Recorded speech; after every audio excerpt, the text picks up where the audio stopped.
If you were a Canadian kid in the 1970s, your first pair of running shoes was almost certainly Bata Bullets, canvas high tops with a rubber toe cap, laced up for gym class and worn till the soles let go.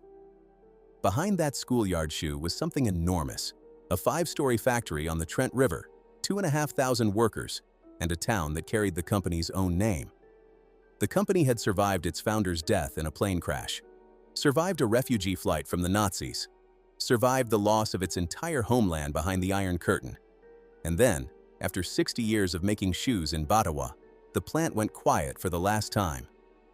How does a name that was on the feet of an entire Canadian generation simply disappear? What happened? Chapter 1. The Man Who Ran from the Snow. The town sits on the west bank of the Trent River, a little north of Trenton, in the soft farm country of eastern Ontario. It carries a name you won't find anywhere else on earth. Batawa, half a European surname, half the tail end of the word Ottawa. And to understand how it got there, you have to begin with a man running through the snow. His name was Thomas Bata, Tomasz John Bata. If you go all the way back, born in 1914 in the Moravian shoemaking town of Zlin, the only son of a family that had been putting soles on leather for 8 generations. His father, the first Tomasz, was not an ordinary cobbler. He was the man who dragged shoemaking out of the workshop and into the 20th century. Canvas instead of leather to cut the cost. Steam machinery brought home after a season studying the assembly lines of Lynn, Massachusetts, and a radical idea for the time, that if you paid workers well and shared the profits, they'd build you an empire. By 1932, that empire employed more than 16,000 people and ran better than 1,600 shops. The world called him the shoemaker to the world. Then, on a foggy morning in July of 1932, the elder Bata climbed into his company plane bound for Switzerland, and it went down near the Zlin airfield, and he was gone. The boy who inherited the method, if not yet the throne, was 17. He'd been apprenticed to the factory floor since he was 15, and by the late 1930s, he was running buying operations for the British arm of the business. He knew leather, he knew machines, he knew the ledger. What he could not have known in the winter of 1939 was that the world he'd been raised to inherit was about to be swallowed whole. The warning came in a snowstorm.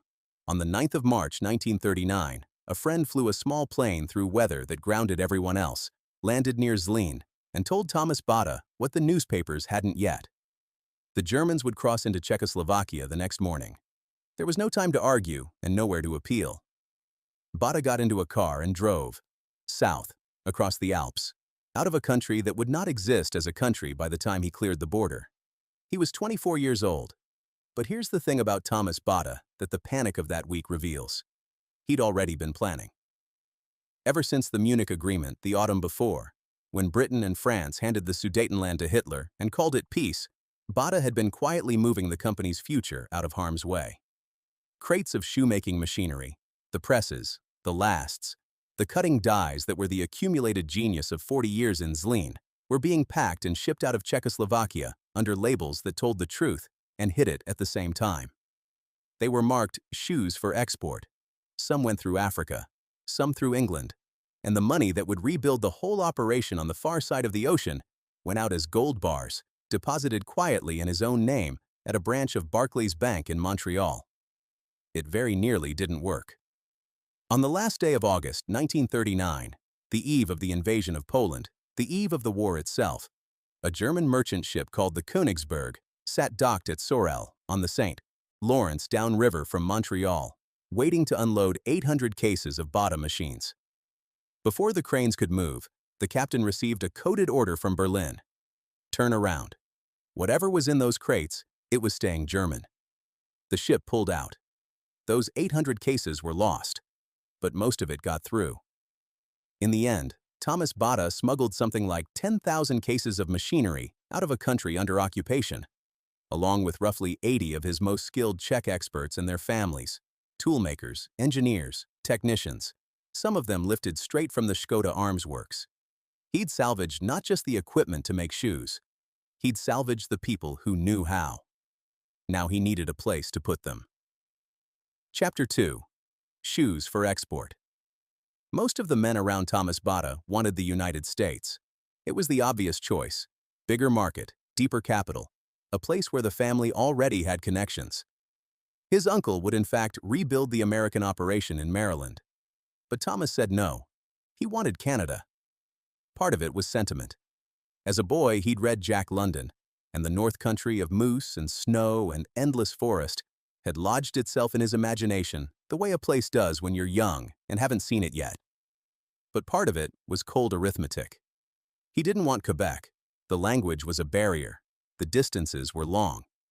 He didn't want the far side of Ontario either, because it turned out the electrical current out west ran on a standard his European machinery couldn't use. So he did something characteristically direct. He chartered a small plane, flew the corridor from Toronto east toward the Quebec border, and looked down. What he wanted was a specific combination of things, and he found it in the country north of Trenton. A river for water and power, a lake nearby, a railway line, a highway, an airfield within reach, and, this mattered, cheap farmland going begging. A local doctor named Carol Hertz helped him scout it. The municipalities around there had been depressed since the paper mill at Frankfurt shut its doors back in 1930, and a European industrialist arriving with machinery and money and a plan to hire was not something anyone in that county was inclined to turn away. Not everyone felt that way. The president of the Canadian Shoe Manufacturers Association, a man named Brimblecombe, took to the pages of the Toronto Daily Star to protest. Members of Parliament from Quebec objected. The argument was straightforward. Canada already made more shoes than Canadians could buy. By some estimates, the country's factories could produce 40% more than the domestic market would absorb. So why let a foreigner in to make even more? It was a fair question. Bata's answer was to talk. He was, by his own description on his own business cards, the chief shoe salesman, and he sold his way past the objection the same way he'd sell everything else. He got his permit. Production started fast, almost impatiently. By September of 1939, the first Canadian Bata shoes were coming out of a converted paper mill at Frankfurt, while the real factory was still just survey stakes in a field. And the field itself needed a name. It got one on the 24th of June, 1940. The story goes that a buyer at Eaton suggested it. Take Bata, add the last syllable of Ottawa, and you had something that sounded like it belonged in both worlds at once. Batawa, a Czech shoe town with a Canadian tail. Then the war caught up with the men who'd built it. Canada had declared war that September, and by the strict letter of the law, the Czechs Thomas Bata had rescued were now citizens of a country the Reich had absorbed, which made them, on paper, enemy aliens. These were men who had fled the Nazis, smuggled out under their noses, and here they were in rural Ontario being required to register, be fingerprinted, and report regularly to the mounted police. The irony was not lost on them, and their answer to it tells you who they were. They formed their own unit, a Czech platoon, inside the Hastings and Prince Edward Regiment, the outfit the whole county knew as the Hasty Peas. Thomas Bata himself became the regiment's honorary colonel. The refugees had made themselves soldiers of the country that had, technically, been fingerprinting them a few months before, and the factory went to war too. Chapter 3. The System. The first war contract Ottawa gave the Bata people was almost an insult. $87, a single small order for 2 precision gauges that no other manufacturer in the country wanted to bother with. The Bata name was foreign, untested, faintly suspect, and the establishment wasn't about to hand it anything important on trust. So Bata's engineers took the $87 job and did it perfectly. And then they did the next one perfectly. The 5th floor of the factory, the one built above the 4 floors of shoemaking, filled up with war work. High-precision machine components, the delicate gyroscopes that guided instruments, the machines that inspected ammunition to make sure a shell would fire when a soldier needed it to. Not the guns themselves, but the exacting, unglamorous precision that let the guns be trusted. All of it coordinated, quietly, with the Czechoslovak government in exile under President Beneš, so that a factory in eastern Ontario became one small node in the fight to take back the country its founders had fled. By 1941, the plant employed 700 people. By 1944, it was 1,000. And around it, month by month, a town was assembling itself out of nothing. This was the part that made Batawa unlike any other factory in Canada, because Thomas Bata wasn't building a factory. He was transplanting a philosophy. Back in Zlin, his father had invented something the family simply called the Bata system, and it came across the ocean in those crates as surely as the presses did. Every unit of the operation ran as its own little business, with its own profit and loss sheet, its own reasons to be careful. Workers got company houses at about $10 a week in rent. They got a health plan, a library, a daily newsletter, the Bata Bulletin, printed in both English and Czech, and a Sokol, the Czech Gymnastics Association that was as much a way of life as an exercise club. Discipline was strict. English was the language of the floor. Bata insisted on it, even between two Czechs who'd have found their own tongue easier. And the apprenticeship system took Canadian farm boys who'd never seen a machine more complicated than a threshing rig and turned them, over a few patient years, into tool makers. By 1943, the town had a business district and a church, then a theater, then a second church, 2 schools, a bank, a post office. Rows of tidy little houses the workers called Bata boxes lined up along new streets. It was, in every sense that mattered, a company town. But a company town built by a man who genuinely seemed to believe that the company and the town were the same living thing. Then, in 1945, the roof fell in on the old world. When the war ended, the new communist government in Czechoslovakia nationalized Zlín, the birthplace, the mother factory, the 8 generations, all of it, gone, seized, renamed. For most companies, that would have been the end. The Bata organization had just lost its home. What it did next is the reason there was ever a golden age at all. From an interim headquarters in the English town of East Tilbury, the Bata people rebuilt, not one factory, but an empire scattered deliberately across the globe so that no single government could ever seize it whole again. Between 1946 and 1960, they opened 25 new factories and 1,700 shops. And in 1964, they made a decision that put Canada at the center of the whole thing. They moved the world headquarters to Toronto.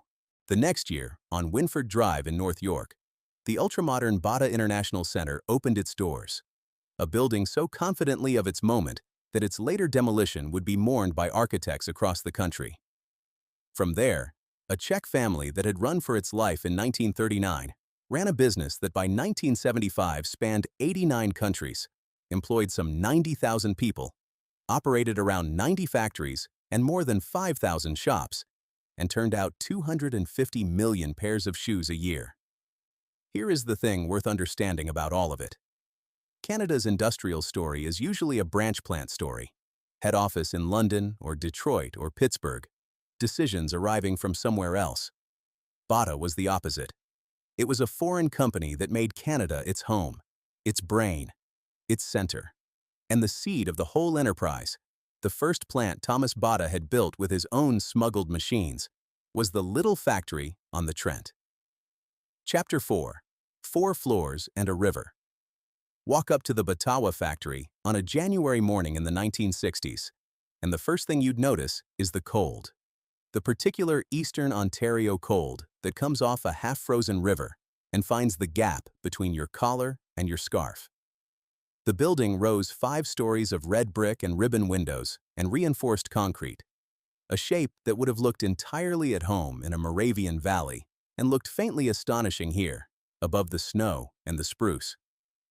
Workers came in off streets where the plows had thrown the drifts up past the fence posts, stamped the cold off their boots at the door, and climbed into a building that ran warm and loud and never really stopped. 4 floors of it made shoes, and the making moved through the building the way blood moves through a body. Down low, the leather and the canvas and the rubber came in and got cut, dyes stamping out uppers and soles and tongues, a rhythm of thuds you felt in the floor before you heard it in your ears. Frank Rabel could tell you about it. He'd been there since the first Czech team arrived in August of 1939, one of the 80 who came over with the machines, and he'd watched the cutting room grow from a handful of men to a floor full of them. Up a level, the closing rooms, where the pieces became a shape you'd recognize as a shoe, stitched and shaped over the lasts. the sewing machines running in a chatter that never quite synced up into a single sound. Then the bottoming, the soles married to the uppers, the pressing, the finishing, then the boxes, then the trucks, and the rail line, and the shoes going out into a country that was buying every pair. The men and women on those floors were a map of the 20th century's dislocations. The original Czechs, older now, still speaking their own language in the corners, despite Mr. Bata's rule. Local farm families whose sons had come in as apprentices and stayed 30 years. And the ones who'd arrived after the war looking for exactly this, a place to start. Walter Pavlika came in 1946, 15 years old, and gave the plant the rest of his working life. Decades later, he'd describe it in the plainest possible terms. It was like a big, happy family. You knew everyone in the village. On the engineering side, Peter Seuker put in 32 years. Angela Medved and her husband both worked the shoe floor. She gave it 29 years. And she'd tell you, with the honesty of someone who'd earned the right, that the Czechs could be a little bossy. Nobody who worked there described it as easy. They described it as theirs. That was the trick of the Bata system, the thing the ledgers couldn't quite capture. Every worker was in a unit that had to pay its own way, which meant the pressure was real and constant. But the man at the top called you by your first name, even as you called him. Always, Mr. Bata. Only his wife, the workers said, ever called him Tom. He'd walk the floors and know the faces, and the faces knew that the whole thing, the town and the paycheck and the ski hill and the church, had come out of one man's decision to run toward this river instead of some safer place across a different border. And the town kept the plant honest about the seasons. When the winter deepened, the machinery ran differently. Metal contracts, bearings stiffen, oil thickens, and the old hands adjusted the way you adjust to weather you've known your whole life. In spring, the river came up. In summer, the whole valley went green, and the ski hill on the ridge above the town waited under grass for the cold to come back. The factory was the metronome under all of it. 3 shifts, the whistle, the parking lot filling and emptying, the lights burning on the upper floors after dark. A town could set its watch by a building like that. For 60 years, it did. Chapter 5. The shoe on every Canadian foot. To understand what Batawa meant, you have to leave the factory floor and go out into the country it clothed. Because for a stretch of the post-war decades, it is barely an exaggeration to say that Bata put the shoes on the feet of a generation. The town itself was the small, perfect model of it. There was the Bata grocery store, and the Bata shoe store, and the recreation hall. There was a so-called orchestra. There was hockey, the Bata Spartans playing in the Trent Valley League, skating for a trophy called the Thomas Bata Memorial Cup. Because, of course, the cup was named for the family, too. There was a baseball team, the Bata Bombers, and among the young men who played for it was a fellow named Roy Bonesteel, who'd go on to become one of the most familiar voices on CBC television. And up on the ridge, in the winter of 1959, the workers started a ski club, the Batawa Ski Hill, which is still turning its lifts today, long after the last shoe left the plant. When the figure skater Barbara Ann Scott, Canada's Olympic sweetheart, came through as a guest of honor at a championship banquet, it felt about right. Batawa was a place that punched above its size. But the real dominance was out in the wider world, on schoolyards and job sites from Victoria to St. John's. If you were a Canadian kid in the 1970s, you almost certainly owned a pair of Bata Bullets, the canvas high tops and low tops with the rubber toe cap, the shoe that taught a generation to run on gravel and stop on a dime, that came in a cross-country version the kids called X-Country. And if it wasn't Bullets, it was North Star, the sneaker line Bata had launched back in the late 1940s and reworked into the Design 38 jogger. The brand that, as the people who later tried to revive it put it, was simply the brand in school. Your father's work boots came from Batawa. So did the skidoo boots that got the family through February. By the early 1980s, Bata was running something like 250 retail stores across Canada, and a survey put its share of the entire Canadian footwear market at 14%, better than 1 pair in every 7 sold in the country, tied back through the supply chain to a Czech refugees factory on the Trent. The brand turned up in places nobody planned, on the feet of a rock star, in the frame of a Hollywood film. It had become, without anyone quite deciding it should, a piece of Canadiana, as native feeling as a Canadian tire flyer or a Tim Hortons cup, and about as questioned. That's the strange alchemy of a company like this. The people buying bullets at a shoe store in Regina in 1976 weren't thinking about Zlin, or the Königsberg, or the gold bars in Montreal, or the enemy alien fingerprinting, or the fifth floor full of gyroscopes. They were thinking about whether the shoes came in blue. The whole immense, improbable history had folded itself down into an ordinary object on an ordinary shelf, which is exactly what success looks like. You disappear into the daily life of the country. You become the thing people reach for without thinking. And in Batawa, the town that shared the name, the disappearing worked the other way. There, everybody thought about the history all the time, because they were living inside it. The plant was the employer, the landlord, the hockey league, the ski hill, the reason the school had children in it, and the church had families in the pews. Nearly everyone in the village either worked at the plant, was related to someone who did, or was retired from it. The factory wasn't part of the town. The factory was the town, wearing a coat of houses and streets, which is a wonderful thing to be, right up until the moment it isn't. Chapter 6. The Best Year. The summit came around 1980, and like most summits, nobody standing on it could see it was the top. That year, the Batawa plant produced 4.7 million pairs of shoes, the most it would ever make in a single year, the high water mark of 4 decades of climbing. The lines ran full. The town was full. The parking lot filled 3 times a day.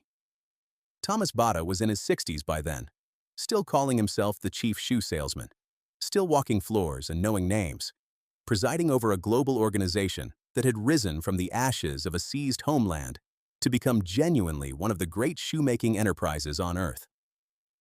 From where he stood, the view must have looked like vindication. He'd run from the snow in 1939 with 80 men and 10,000 crates, and here, 40 years on, was a country wearing his shoes and a town wearing his name. And the wall was still standing. That's the part that's easy to miss from this distance.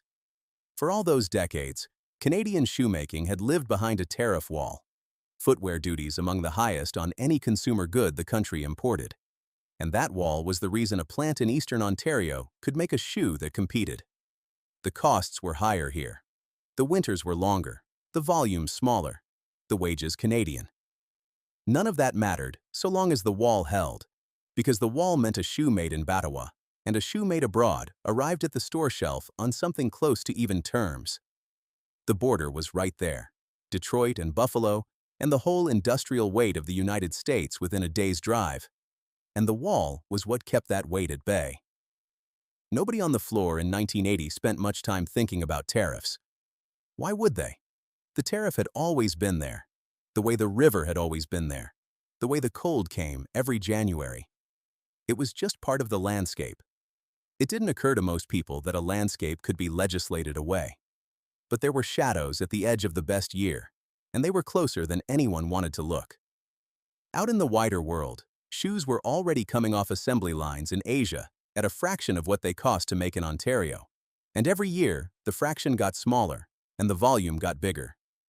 That was the long shadow, the structural one, still mostly over the horizon. The short shadow fell right in Batawa itself.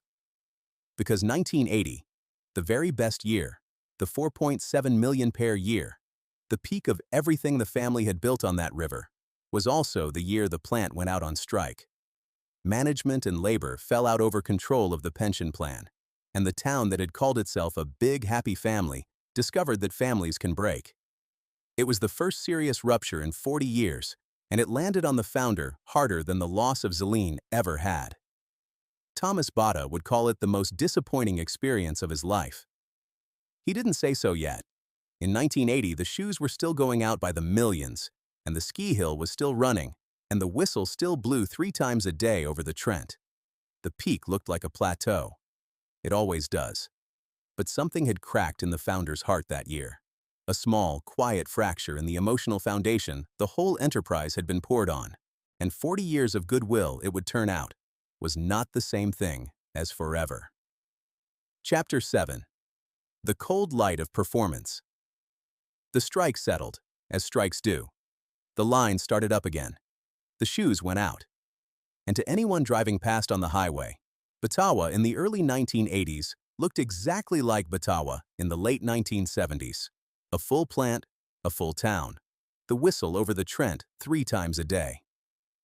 But something had changed that year that no one on the outside could see, and it had changed inside one man.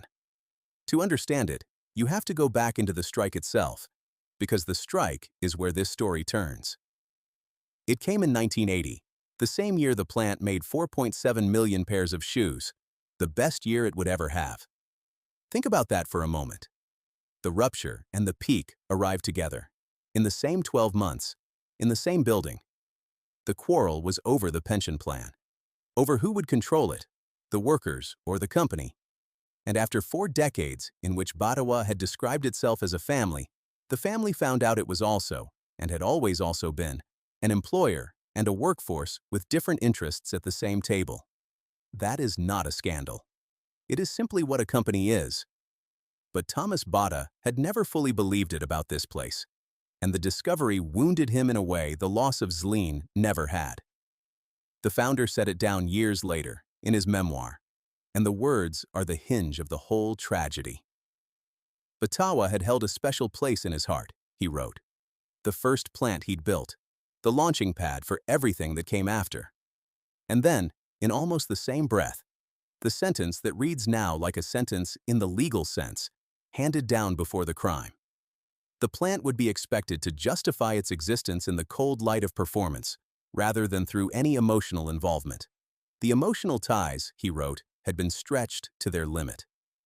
Frank Rabel understood exactly what that meant. Rabel was one of the original 80, the Czech who'd come over with the machines in 1939 and built the cutting room out of nothing, and he'd worked under Mr. Bata longer than almost anyone alive.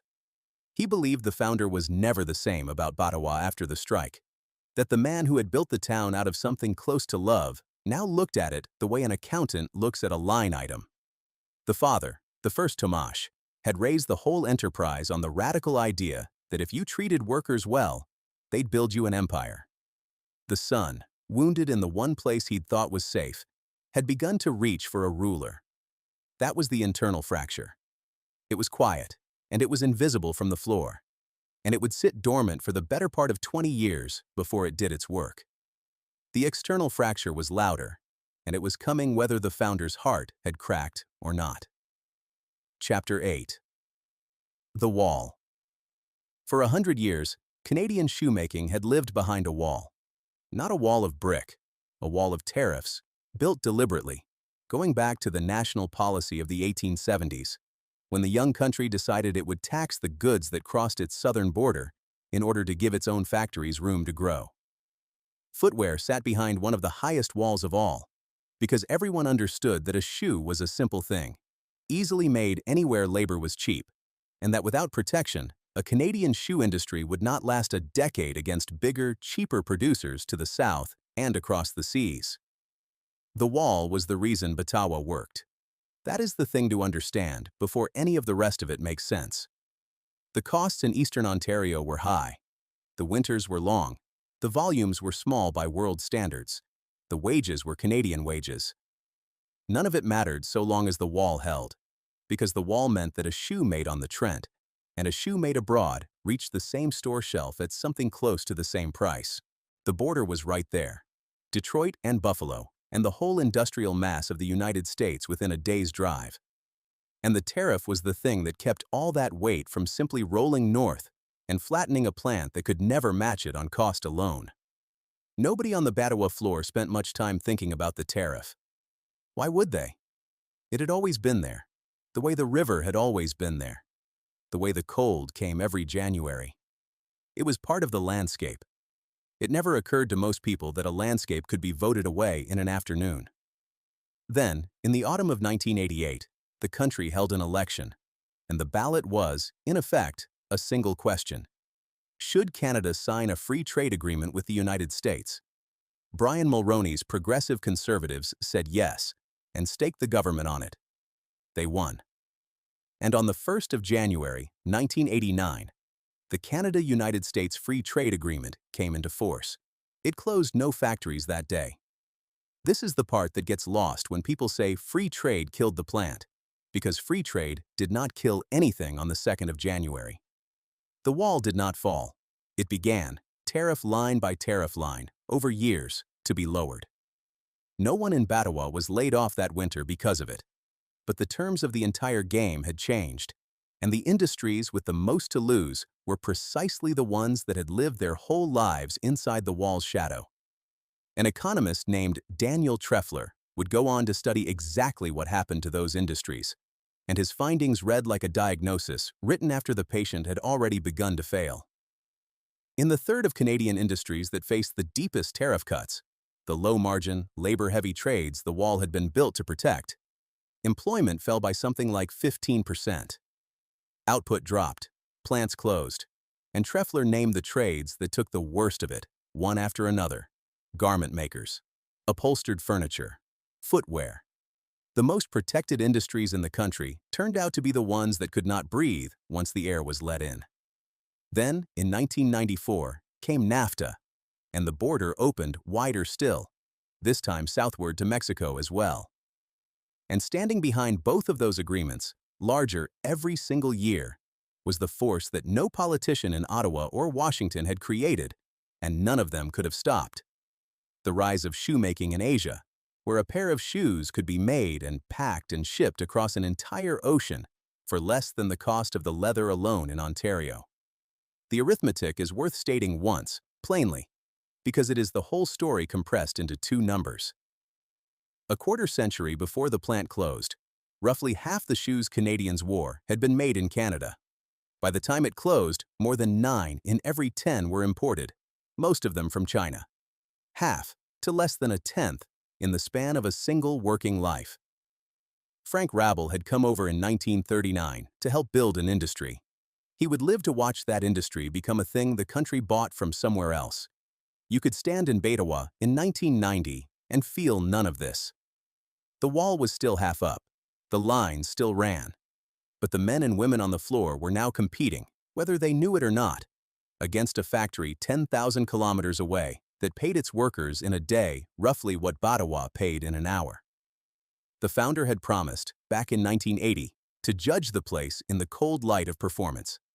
The light was about to get very cold indeed. Chapter 9. The Family and the Firm. For a while, the family held the whole thing together the way families do, by arguing about it. By the early 1990s, the man carrying the name into its third generation was Thomas G. Bata, the founder's grandson, and he had a plan he believed could save the organization from the squeeze that was closing in on it worldwide. The global shoe business was consolidating. The rivals were getting larger, hungrier, better capitalized. And to compete, Thomas the Younger wanted to do the one thing the family had never done in a century of business: open the company to public equity markets. Take in outside money. Professionalize the sprawling, instinctive, loyalty-run structure his grandfather had built by feel across 89 countries. It was a defensible idea. It may even have been the correct one. The companies that survived the coming decades were, by and large, the ones that got bigger and colder and more efficient. And outside capital was how you did that. But the plan ran straight into the people who had built the enterprise with their hands and their names. And chief among those who resisted it was the grandson's own grandmother. Sonia Bata deserves more than a passing line, because she is one of the 2 or 3 most consequential figures in this entire story, and she has spent most of it off stage. She was born Sonia Wettstein in Zurich in 1926, 12 years old when Thomas Bata drove across the Alps ahead of the Germans, though of course she didn't know him then. She trained as an architect. She married Thomas in 1946, in the thick of the post-war rebuild, and she did not become a shoemaker's wife in the ornamental sense. She became his partner in the running of the thing, the one who drove design and style through the whole organization, who shaped the look of the ultra-modern Toronto headquarters, who over decades assembled the collection that became a museum in downtown Toronto devoted to nothing on earth but shoes, 10,000 years of them. She held the Order of Canada. She served as honorary captain of a Canadian naval frigate. She had, in short, both strong opinions and the standing to make them stick. And when the question came of whether to hand a piece of the family firm to the markets, Sonia Bata was among those who said no. The fight was real, and it took a casualty. In the middle of 1994, Thomas G. Bata stepped down as president of the company and left for Switzerland. The organization had chosen, in effect, loyalty to its own founding model over the outside capital that might have modernized it in time. It is the most human decision in the whole account, and it may also have been the most costly, because it sent the company into the hardest years of its existence, still shaped like the family business it had always been, run on relationships and reputation, just as the family business model was running out of road everywhere in the world at once. For 5 more years, Batawa ran on, diminished, quieter. The parking lot that had filled 3 times a day now filling it thinly, but running. And then, in 1999, the board finally did the thing the family had spent years refusing to contemplate. It looked outside the family for someone to run the company. The man they found was named Jim Pantelides. He was a career petroleum executive. He had come up through Petro-Canada in oil and gas, in a business that could not have less to do with the 8th-generation craft of putting soles on leather. And that was precisely why the board wanted him.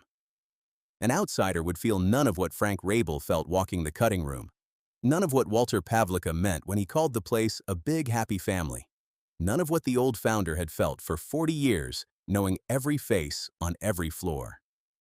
Pantelides was brought in to look at the numbers and to act on what the numbers said. He set about pulling control into Toronto and pushing the retail stores toward younger, higher-spending buyers, a strategy that irritated some in the family and mattered, in the end, far less than the single calculation he was about to run on the plant where the whole story had started. Because by 1999, the numbers on Batawa had become impossible to argue with. Chapter 10. The Business Case. The plant that had made 4.7 million pairs of shoes in its best year was now making fewer than 1 million. Over the previous decade, it had lost more than $32 million. The wall was more than half down and coming down further every year. The Asian factories won on every price they competed for, and they competed for all of them. And a petroleum man with a spreadsheet, sitting in an office in Toronto, was being paid a good salary to look at a 60-year-old shoe factory in eastern Ontario and answer one question that had nothing whatsoever to do with sentiment or history or the enemy alien fingerprinting or the gold bars in Montreal or a young man driving across the Alps in 1939. Could this plant ever make money again? He decided it could not. In January of 2000, the Bata Group announced a worldwide restructuring, a plan to close stores and factories and take roughly $60 million out of its annual costs, citing the competition from the discount chains that were devouring the low end of the market on every continent. It was the sort of announcement that gets made in boardrooms in every industry, in every country, whenever the ground has moved under an old business, and the old business has finally admitted it. It was not cruelty. It was not, in truth, even a decision about Batawa specifically. It was a company trying to survive a century it had fallen out of step with. But the news about the plant itself had already come, quietly, a few months before the global announcement, in October of 1999. The factory would close. 209 people would lose their jobs between that October and the following March. About 1 in 10 of them was offered a transfer to Bata's plant at Belcamp, Maryland, a genuine offer, and for nearly all of them an impossible one, because a job in Maryland meant pulling up a life that had grown into the ground of one small Ontario town across 2 or 3 generations. The rest would simply be let go into a county where the shoe plant had been, for 60 years, the reason to stay. Pantelides explained it the way these things get explained, on CBC television, in language stripped of everything but the logic itself. Once you have made every possible attempt to turn an operation profitable, he said, and you cannot come up with a solution, then you have to make the tough decision. Months later, in the pages of the Globe and Mail, he put it even more starkly, that even under the very best circumstances the company could imagine, there was simply no business case that saw the plant making money. Read those words, cold, and they are unanswerable. And that is exactly what makes this a tragedy rather than the crime the story's title reaches for. Because there really was no business case. The wall was down.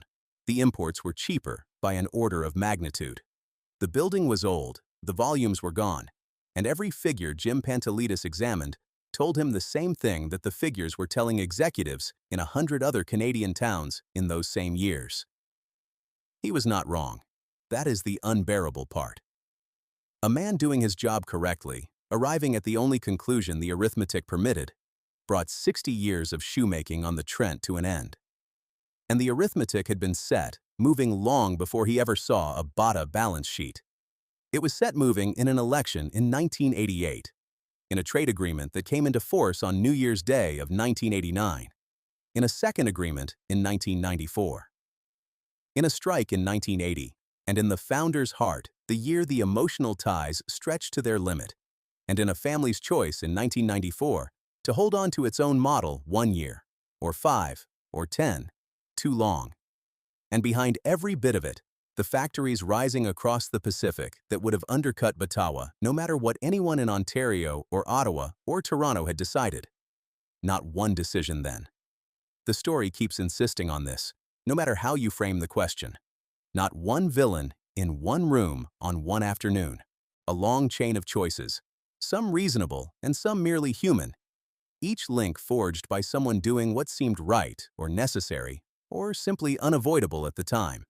And at the far end of the chain, a town. There is one silence in all of it that is louder than any of the words spoken out loud. Thomas Bata, the founder, the man who had run through the snow, smuggled the machines, poured the concrete, named the town for his own family, and called Batawa the place where for years he had happily created an international community, said nothing. Publicly, about the closing of the first factory he ever built in Canada, the chief shoe salesman offered not a single word. He was in his mid-80s. He had measured the place in the cold light of performance 20 years before and found the ties stretched to their limit. And when performance finally returned its verdict on the plant, the founder let it stand in silence. Chapter 11. The Last Shift. The workforce had been roughly 2,500 at the peak. By that October, it was 210. By the very end, it was 60. 60 people, finishing the last orders, in a building raised for thousands. They knew before the announcement made it official. Workers always know. They had watched the shifts thin out over the years. They had watched the parking lot empty. They had watched the 4.7 million pair building drift down, season by season, toward a fraction of what it had been. When the word finally came that October, it only confirmed what the quiet on the floor had already told them. Frank Rabel was 83. He had been there at the very start. One of the 80 who came over from Zlín in 1939, who had built the cutting room from bare concrete. He had seen the whole arc, beginning to end, 60 years of it, and now he stood in it as it stopped. Walter Pavlica was 70. He had come at 15, in 1946, looking for a place to begin, and he had given the plant the rest of his working life. It was like a big, happy family, he had said. You knew everyone in the village. Now the village was being told to disperse. Angela Medved was 75, 29 years on the shoe floor, alongside her husband, the two of them clocking in and out together for the better part of 3 decades. Peter Seuker was 63, with 32 years on the engineering side, the side that had once made gyroscopes for a war fought before he was born. Ed Jackson had already retired, spared the last day. Herb Aarons, 66, had been laid off from engineering and was, by one account, still sore about his severance, which is the most human detail in the whole business and worth honoring rather than smoothing over. When a way of life ends, some people grieve it in the abstract, and some people sit down and count exactly what they are owed. And both of those are just love wearing different work clothes. For the Czechs, and for the post-war immigrants who had followed them, the closing carried a second loss folded inside the first. These were people for whom the plant had been more than a job. For the original 80, it had been the thing they salvaged from a country the Nazis took and the communists kept, the last living piece of Zlin, transplanted and grown into an Ontario town. For the men and women who arrived in the late 1940s with nothing, it had been the first foothold in a new country, the place where English got learned on the floor and a Canadian life got started. To lose the plant was to lose the anchor twice over. The paycheck, yes, but also the one institution that had made a scattered, uprooted people into a community with a name on the map. They closed it down through the winter and into the spring of 2000. Outside the dying plant, someone had hung banners. It was the town's 60th anniversary that year, and the banners had gone up to market. A reporter from the Globe and Mail, John Gray, came out to Batawa that May to write the place its eulogy, and he found those banners still hanging on a factory that was already dead. He wrote that it was like tying a ribbon on the mane of an old horse before you take him behind the barn to shoot him. The retail stores across Canada closed the following year, in 2001. Pantelides himself was gone by late that same year. His tenure had lasted about 2 years in all. Thomas G. Bata came back from Switzerland to serve as chairman, allied now with his sisters, to steer whatever remained. In 2004, the world headquarters that had come to Toronto in 1964, the pride of it, the proof that a Czech family had made Canada the center of a global empire, packed up and moved to Lausanne, in Switzerland. The company that a refugee had made Canadian quietly stopped being centered in Canada at all. The founder lived until the 1st of September, 2008. He was 93. His family said he was young in spirit to the very end, that he had bought himself an iPhone the week before he died. Still curious. Still, in his own mind, the chief shoe salesman. Sonia carried the family's work forward for another decade, until she died in February of 2018, at 91. And the great 5-story factory on the Trent, the reinforced concrete Thomas Bata had raised in a farm field in 1939, the building his smuggled machines had filled, the building 4 generations of one town had walked into out of the eastern Ontario cold, went dark. It stayed dark for a long time. Chapter 12. The Waffle Slab and the Snow. The little Bata boxes had been sold off to the workers years earlier, so the houses stayed lived in even as the plant died around them. The town did not vanish. That is worth saying plainly, because so many of these stories end with saplings coming up through the main street, and this one doesn't. Batawa held on, a few hundred people, folded in 1998 into the amalgamated city of Quinte West, driving now to jobs in Trenton and Belleville, passing the dark factory every morning on the way out and every evening on the way back.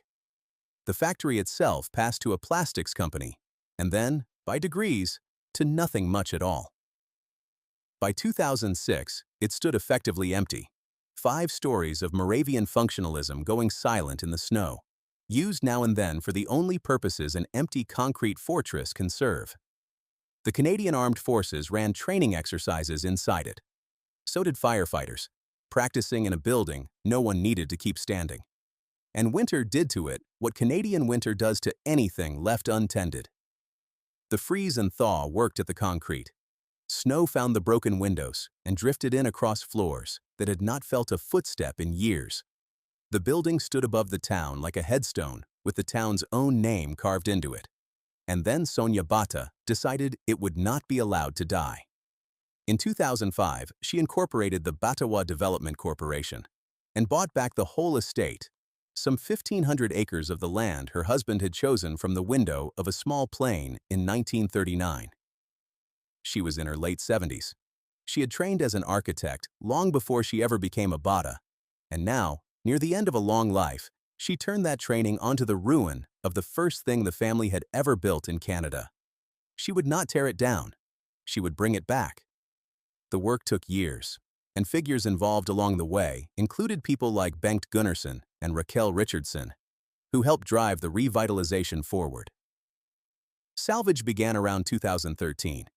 The architects who took on the problem of what to do with a 1939 shoe factory approached it in a way that would have pleased the engineers who first poured it, because the thing they chose to save was the skeleton. The original concrete waffle slab structure, that dense grid of coffered floors, was kept, which meant roughly 4/5 of the carbon embodied in the old building never had to be spent again. They put geothermal heating and cooling into a structure raised before most of the county had central heat, and they turned the 4 floors that had once made shoes into homes, light-filled, high-ceilinged rooms looking out over the river and up toward the ski hill on the ridge. Ground floor space went back to the community, including a daycare tied to a military family resource center. The conversion opened in 2019 and won awards for precisely what it had done, taking a dead industrial hulk on a remediated brownfield and making it live again. Up on the ridge, the Batawa ski hill never stopped at all. The workers had started it in the winter of 1959, a company town's answer to a long January, and it runs today. Lifts and runs and snowmaking guns, a piece of the golden age that quietly outlived the reason it was built. In 2008, the town held a homecoming, and more than 1,000 former residents came back to walk the streets and stand near the plant and remember. Frank Raubel's generation, Walter Pavlika's. The Batawa kids, grown gray now, some of them the children of the original 80, like Tony Dykar, who had come as a Czech child in 1939 and grown up to be the first student from Batawa ever to earn a university degree, his mother the community's librarian. They came back to a town that still knew their names. What remains? So, how do you weigh it? A town that still stands. A factory reborn as apartments with good light and river views. A ski hill still turning its lifts on the ridge above. These are not the tar ponds of Cape Breton. Nobody had to seal a poisoned field and hope the children never asked what lay beneath the grass. By the measure of what happened to a lot of Canadian industrial towns, Batawa got something close to a soft landing. But something did end, and no rooftop terrace brings it back. What ended was the making. For 60 years, a building on the Trent took in leather and canvas and rubber, and through the hands of Czech refugees and Ontario farm boys and post-war immigrants who learned their English on the floor, it turned those raw materials into shoes that a whole country wore. The bullets on the schoolyard, the work boots on the site, the skidoo boots that carried a family through February.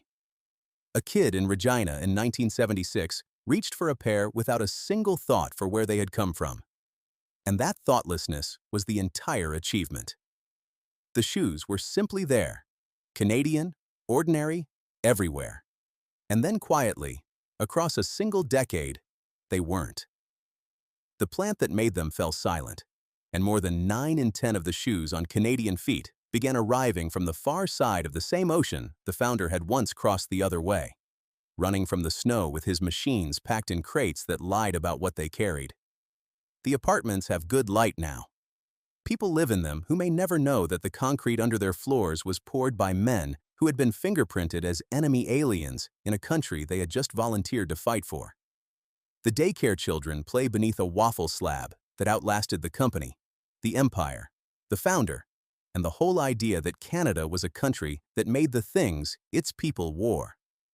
Thomas Bata called Batawa the place where, for years, they had happily created an international community. He never said a public word when it closed. Maybe there wasn't one to say. Maybe the arithmetic really had run out, the way it ran out in 100 towns in those years. And all that was left was to hang the 60th anniversary banners and let them flutter over a building that had already gone quiet.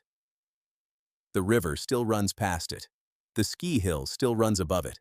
The name is still there on the map, Batawa, half a family and half a capital. All of it Canadian now in a way the founder could never have planned and might not have chosen. The building is warm again. The making is gone.